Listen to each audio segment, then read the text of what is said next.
So, Jordana, first off, congratulations on your new movie and thank you for your time. I really appreciate it. Yeah, thank you.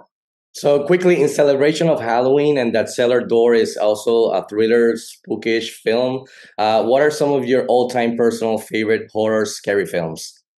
I love The Shining, and I also love the show Twin Peaks from back in the day. That kind of creepy, like mess with your mind stuff is the stuff that scares me more than like monsters.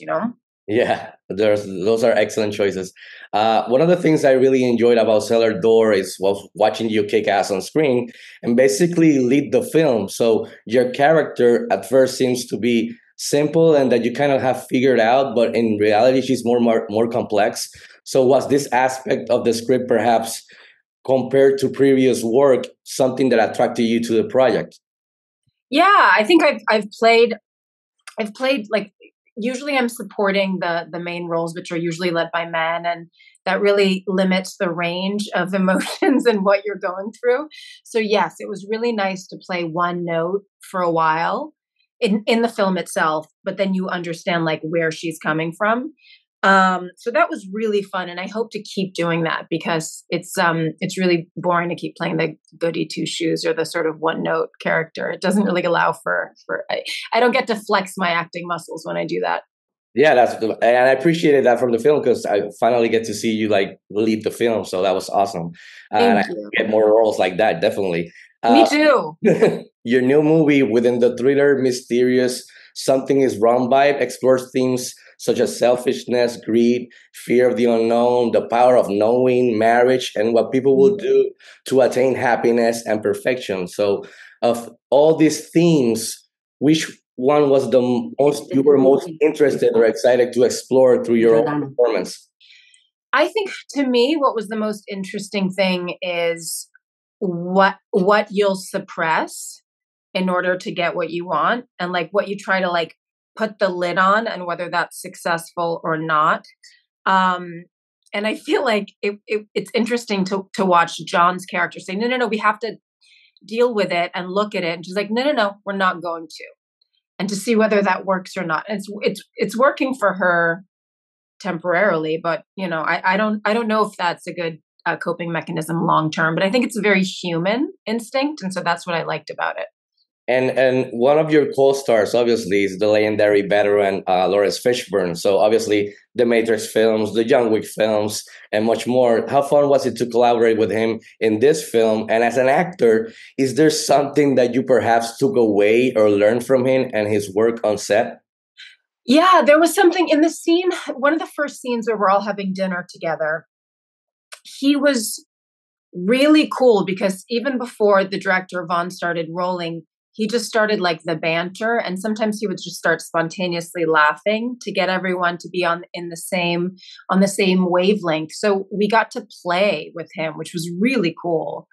And to also watch him act and like the small choices he made and how powerful they were. It's wonderful to work with a veteran because you're like, oh my God, that's why they're a star. It was really cool. And it's been almost 15 years since you started in what to me is the best Fast and the Furious film, Fast Five. I Mhm. know it's been a while, but did you get to come to Puerto Rico back then to film down here? And if so, how was your overall experience shooting here? And perhaps did you go out and eat some Puerto Rican film or taste some local drinks or something? I remember one of the best things about I did. I shot in Puerto Rico for a long time, and one of the best things was going to Vieques, the island where you have to take a tiny little plane. And so I went there like 3 times, and that was awesome. I loved walking around Puerto Rico. The people were amazing. I loved shooting there. It was really, really fun. We will glad to welcome you back anytime. Thank you. I was actually there filming Neon as well. So I Oh, went and I was like, oh my God, that's the hotel I stayed at when we shot Five. So it was very cool. yeah. So I know you come from a soap opera background, so I'm always curious about acting and stuff. So can you tell me, with your experience now in Hollywood and stuff, with your career, what's the biggest challenge when you're doing coming from soap opera and coming to the big screen to do movies? Like, what's the biggest hurdle? Because it's a different thing in acting in soap opera as in theater and is in a Yeah. so.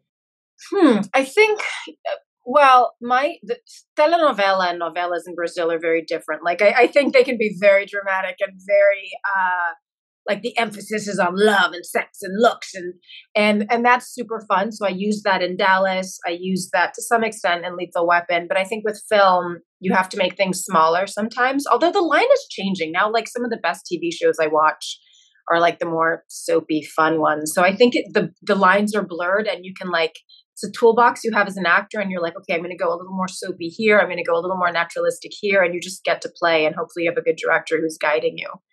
And Jordana, again, thank you for your time. I really appreciate it, and congratulations on your new movie. And I hope to get to see you in more roles like this and leading more films. And obviously, Me too.